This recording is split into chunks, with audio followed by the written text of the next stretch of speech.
Hi అండి, welcome to you మాహిరాస్ kitchen. నేను మీ మాహిరా. ఈరోజు వ్లాగ్ వచ్చేసి ఇంకా మార్నింగ్ నుండి ఈవినింగ్ వరకు నేను ఏం చేశాననేది చూపించేస్తాను. ముందుగా హాట్ వాటర్ అయితే తాగేశాను. ఈరోజు అయితే నేను సేమియా ఉప్మా అయితే చేస్తున్నాను. ముందుగా కడాయిలో పల్లీలు పచ్చెనగపప్పు ఫ్రై చేసుకోవాలి. అందులోకి ఆవాలు, జీలకర్ర, కరివేపాకు వేసుకొని ఫ్రై చేసుకోవాలి. తర్వాత ఆనియన్స్ వేసుకొని అల్లం వెల్లుల్లి పేస్ట్ వేసుకొని టమాటాలు కూడా వేసుకోవాలి. తర్వాత వాటర్ వేసుకోవాలి. అదైతే కట్ అయిపోయింది.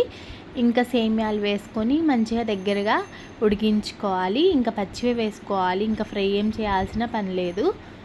ఇంకా దగ్గరికి అయిన తర్వాత ఇంకా సాల్ట్ని అడ్జస్ట్ చేసుకొని స్టవ్ ఆఫ్ చేసుకోవడమే. ఎంతో టేస్టీ అయిన సేమియా ఉప్మా అయితే రెడీ అయిపోయింది. దీన్ని డీటెయిల్గా ఒకసారి నేను తప్పకుండా పోస్ట్ చేస్తాను. ఈరోజు లంచ్లోకి కర్రీ వచ్చేసి శనగపప్పు ఆలుగడ్డ కర్రీ అన్నమాట. ఆయిల్లోకి ముందుగా ఆలుగడ్డలు వేసుకొని సాల్ట్ వేసుకొని ఫ్రై చేసుకోవాలి. ఇప్పుడు అందులోకి ఆనియన్ అలాగే పసుపు వేసుకొని ఇంకొంచెం ఫ్రై చేసుకోవాలి. ముందుగానే నేనైతే పప్పు ఉడికించేసి పెట్టేసుకున్నాను, చూపించాను కదా. ఇంకా ఉడికి పెట్టేసిన తర్వాత మొత్తం ఫ్రై చేసుకోవాలి. ఆలుగడ్డలు మంచిగా మెత్తగా అయిపోవాలన్నమాట. మూత పెట్టుకొని ఉడికిస్తాం కదా, ఇంకా సాఫ్ట్గా అయిపోయాయి. ఇంకా ఆలుగడ్డలు ఫ్రై అయిన తర్వాత అల్లం వెల్లుల్లి పేస్ట్, కొంచెం గరం మసాలా, ధనియా పౌడర్ కూడా వేసుకొని తర్వాత చివరిగా కారం కూడా వేసుకొని ఇంకొంచెం ఫ్రై చేసుకొని ఇంకా శనగపప్పుని వాటర్ ఏమీ లేకుండా ముందుగా యాడ్ చేసుకోవాలి. ఇంకా కొంచెం ఫ్రై చేసుకోవాలన్నమాట. శనగపప్పు ఆలుగడ్డలు మంచిగా కలుపుకొని కొంచెం ఫ్రై చేసుకోవాలి మూత పెట్టుకొని. ఇంకా మొత్తంగా ఫ్రై అయిన తర్వాత వాటర్ని కూడా యాడ్ చేసుకోవాలి. శనగపప్పులో మిగిలిపోయిన వాటర్ ఉంటాయి కదా, అవి వేసుకోవాలి. సరిపోకపోతే ఇంకొన్ని వాటర్ వేసుకోవచ్చు. ఎందుకంటే శనగపప్పు ఇంకొంచెం ఉడకాలి అనుకుంటే మాత్రం చూసుకొని ఇంకొంచెం వాటర్ని అయితే యాడ్ చేసుకోవాలి. కొంచెం దగ్గరగా అయినిస్తే కర్రీ అయితే రెడీ అయిపోతుంది. టేస్ట్ అయితే చాలా చాలా బాగుంటుంది. మీరు ఒకసారి ట్రై చేసేసి ఎలా వచ్చిందో తప్పకుండా కామెంట్ చేసేయండి. ఇంకా తర్వాత మా అత్తయ్య అయితే టమాటా పచ్చడి అయితే తాలింపు పెట్టింది. ఇంకా మేము ఇంట్లో చేసిన టమాటా పచ్చడి అన్నమాట. శనగ నూనెలో కొంచెం ఇంగువ వేసింది. కరివేపాకు, వెల్లుల్లిపాయలు మంచిగా వేగాలన్నమాట. అందులో శనగపప్పు, ఆవాలు, జీలకర్ర, ఎండుమిర్చి, కరివేపాకు అన్నీ వేసుకొని ఫ్రై చేసుకోవాలి. మొత్తంగా ఫ్రై అయిన తర్వాత అందులోకి మనం రెడీ చేసుకున్న ఈ టమాటా పచ్చడి ఉంటుంది కదా, అది యాడ్ చేసుకొని కొంచెం కలుపుకుంటే చాలు. ఇంకా టమాటా పచ్చడి కూడా తాలింపు పెట్టేసుకున్నాము. టేస్ట్ కూడా చాలా బాగుంటుంది. ఇంకా మీరు కూడా ఒకసారి ట్రై చేసేయండి. ఇంకా ఇంకొకసారి అయితే టమాటా పచ్చడిని కూడా నేను షేర్ చేస్తాను. ఇంకా నేనైతే ఆమ్లెట్ వేసుకున్నాము మేమిద్దరం. ఇంకా రైస్ పెట్టేసుకున్నాము. ఇంకా టమాటా పచ్చడిగా కొంచెం శనగ నూనె వేసుకుంటే పచ్చిది చాలా బాగుంటుంది టేస్ట్ కూడా.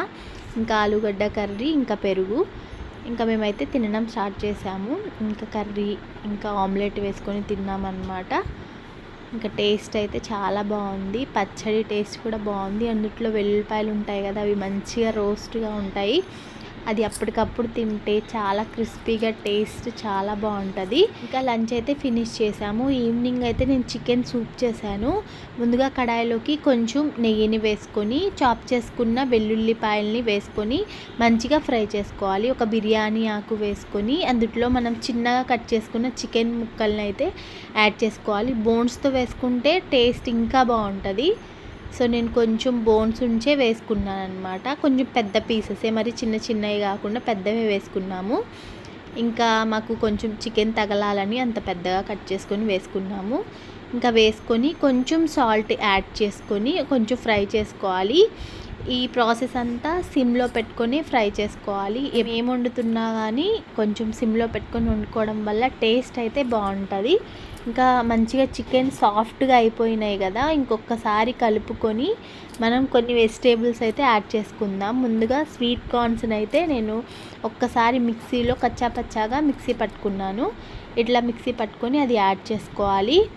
తర్వాత కొంచెం అది కలుపుకొని ఒకసారి తర్వాత అందులోకి సన్నగా కట్ చేసుకున్న క్యారెట్, సన్నగా కట్ చేసుకున్న క్యాబేజ్, సన్నగా కట్ చేసుకున్న పచ్చిమిర్చి, సన్నగా కట్ చేసుకున్న ఆనియన్స్ కూడా వేసుకొని మొత్తంగా ఫ్రై చేసుకోవాలి.